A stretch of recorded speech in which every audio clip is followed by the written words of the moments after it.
selamat pagi anak-anak dan salam sehat untuk kita semua yang masih belajar di rumah. Nah, hari ini anak-anak kita kembali belajar tematik masih di tema 4G, subtema yang kedua di pembelajaran keempat. Namun sebelum kita memulai kegiatan belajar kita anak-anak, mari kita awali dengan berdoa. Dalam nama Bapa dan Putra dan Roh Kudus. Amin. Ya, anak-anak, kita belajar di pembelajaran yang keempat ya. Setiap provinsi memiliki pakaian adat. Coba anak-anak perhatikan dari buku tematikmu di halaman 58 ya. 58 di sisi sebelah kanan itu ada berbagai macam pakaian adat dari daerah yang ada di Nusantara. Nah, apa nama pakaian adatmu dari daerahmu? Yaitu, baik anak-anak, contoh untuk pakaian adat dari daerah Sumatera Utara yaitu ulos, yang dimana kalau untuk kaum perempuan memakai berbagai aksesoris ya, seperti ikat kepala namanya sortali. Nah, diikat kepalanya. Lalu kemudian ulos itu berbentuk V, diletakkan di bahu. Kemudian dia terlihat di depan itu, di depan dada itu berbentuk V ya ulosnya. Kemudian untuk kaum pria menggunakan ulos juga, dan ulos itu diselempangkan di sebelah kiri ya. Lalu dari daerah yang lain juga mempunyai keunikan dari pakaian adatnya sendiri. Nah, pada buku tematikmu ada di situ berbagai macam pakaian adat. Yang pertama itu dari Madura ya, kelihatan dia untuk laki-laki dipakai di atas kepalanya itu seperti kayak sorban ya.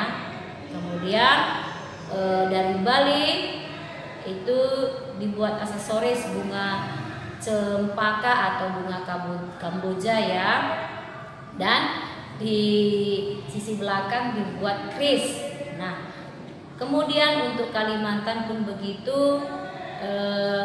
Untuk kaum perempuan dan laki-laki juga mempunyai keunikan. Kalau perempuan di situ ada di atas kepala diikat itu aksesorisnya dari apa ya, bulu burung. Nah, kemudian dari Jawa dan dari Minangkabau. Nah, anak-anak, adapun tujuan pembelajaran kita yang di hari ini yaitu yang pertama mendiskusikan tindakan untuk melestarikan pakaian adat. Yang kedua, menuliskan gagasan pokok dan informasi baru dari teks. Dan yang ketiga, menjelaskan keunikan pakaian adat dari suatu daerah. Ya, kita langsung masuk ke materi pertama yaitu PPKN ya. Mendiskusikan tindakan untuk melestarikan pakaian adat. Keragaman pakaian adat daerah merupakan wujud Bhinneka Tunggal Ika. Kalian tahu kan anak-anak apa itu Bhinneka Tunggal Ika? Iya, walaupun berbeda-beda tetapi tetap satu jua ya.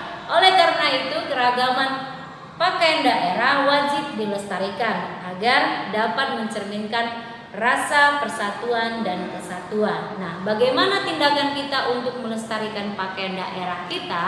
Yang pertama, kita harus mencintai pakaian adat kita ya. Kalau kita cintai pakaian adat kita, itu akan mempunyai rasa nilai yang sangat tinggi ya, dan identitas kita sebagai suku dari suatu daerah pasti kita sangat bangga dan dikenal ya. Kemudian yang kedua, tidak malu menggunakan pakaian adat. Nah, kita tidak malu menggunakan pakaian adat kita sendiri. Seperti kalau ada festival, kita pasti memakai pakaian adat kita. Lalu ada pesta juga begitu. Walaupun kita di zaman sekarang yang modern, ada pesta, jadi kita menggunakan gaun, tidak mungkin pakaian adat kita tinggalkan ya anak-anak ya. Tetap kita gunakan pakaian adat kita sebagai identitas dari daerah kita sendiri. Kemudian memperkenalkan pakaian adat kepada halayak umum. Nah, kalau dibilang memperkenalkan halayak umum, ini kita bisa jika ada festival kita bisa pakai pakaian adat kita, kemudian bisa kita kenalkan ke seluruh dunia bahwa pakaian adat dari Sumatera Utara yaitu ulos sangat mempunyai nilai ya dari leluhur nenek moyang. Nah, kemudian mengadakan bazar atau event khusus pakaian-pakaian adat. Nah, pastinya dari negara asing kalau mereka melancong ke suatu daerah, khususnya misalkan dari Sumatera Utara ya, mereka ke Danau Toba, pasti mereka berkunjung kemari dan melihat ada event atau bazar yang menjual pakaian adat, pasti mereka sangat senang ya.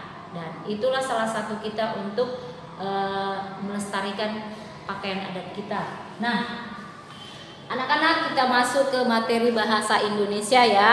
Nah, di sini kita sudah belajar mengenai gagasan pokok. Nah, gagasan pokok itu dapat kita temukan berada di awal paragraf, di akhir paragraf, atau di awal dan di akhir paragraf.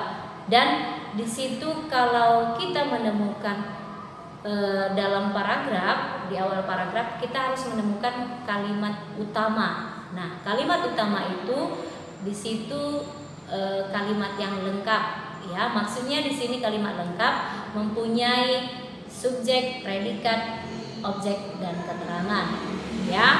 Mempunyai pola juga.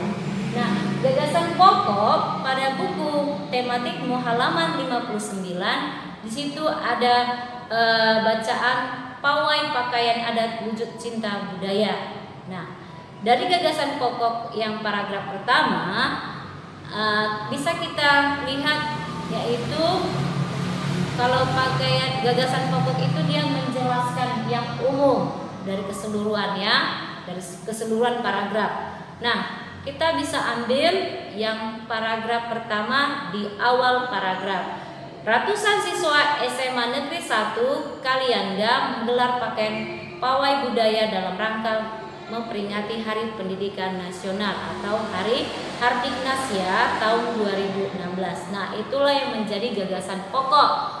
Dan informasi apa yang kita temukan pada bacaan ini? Ini sudah kita bahas dari pertemuan sebelumnya di pembelajaran 3 ya. Kalau kita mau mencari informasi itu kita buat dalam bentuk kalimat tanya ya. Dia harus nyambung.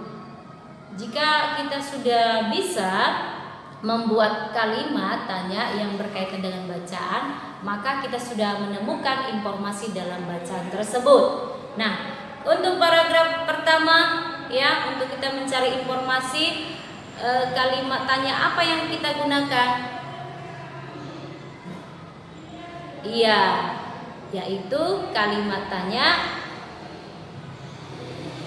Baik, kalimat tanya ya, apa yang diadakan dari SMA Negeri 1 Kalianda, apa yang mereka perayakan, apa yang diperayakan siswa SMA Negeri 1 dalam memperingati Hardiknas? Ya, jawabannya mereka menggelar pawai budaya. Apa yang diperayakan siswa SMA Negeri 1 dalam memperingati Hardiknas? Ya, jawabannya mereka menggelar pawai budaya dalam rangka memperingati Hardiknas di tahun 2016. Baiklah, anak-anak bisa mencari banyak lagi informasi dengan bantuan membuat kalimat tanya ya. Baik, dan kalian juga akan menemukan kosakata apa yang ada dalam bacaan tersebut. Misalkan di situ pawai ya, pawai apa artinya? Nah, anak-anak bisa mencarinya dengan bantuan kamus ya. Baik, kita lanjut ke pembelajaran IPS ya anak-anak ya. Ya, di sini IPS kita membahas tentang keunikan pakaian adat dari suatu daerah ya. Nah, kita ambil dari buku tematikmu di halaman 60. Nah, di situ keindahan pakaian adat dari Nusa Tenggara Barat ya. Nah, Nusa Tenggara Barat ini dari Kepulauan Nusa Tenggara ya. Nah, baik anak-anak, pakaian adat dari Nusa Tenggara Barat. Di sini ada terlihat untuk pakaian adat suku Nusa Tenggara Barat, dia dibagi menjadi dua ya, untuk kaum perempuan dan kaum laki-laki. Nah, untuk kaum perempuan dikatakan lambung ya, merupakan baju hitam dengan kerah berbentuk V ya, V dengan sedikit hiasan di pinggir baju.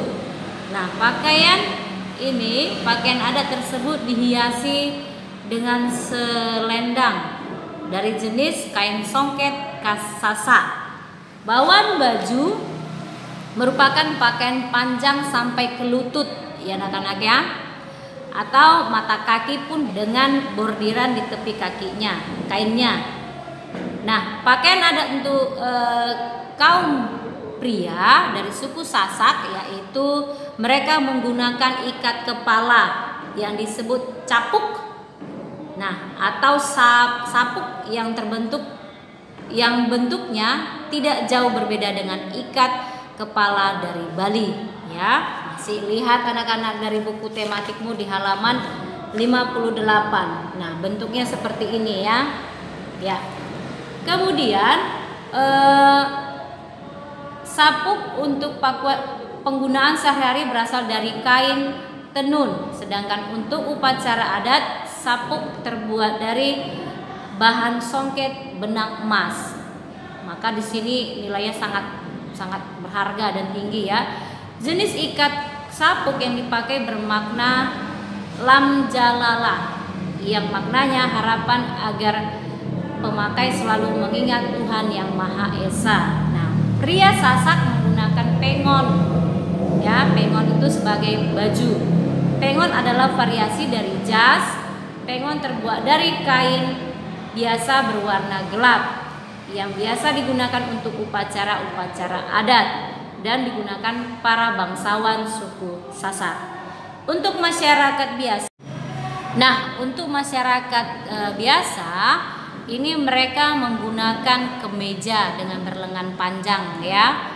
Kemudian bahannya dibilang kain pelung ya, yang berwarna terang. Nah, anak-anak, cukup sekian pembelajaran kita di PB 4 ini. Semoga bermanfaat untuk kalian yang belajar di rumah.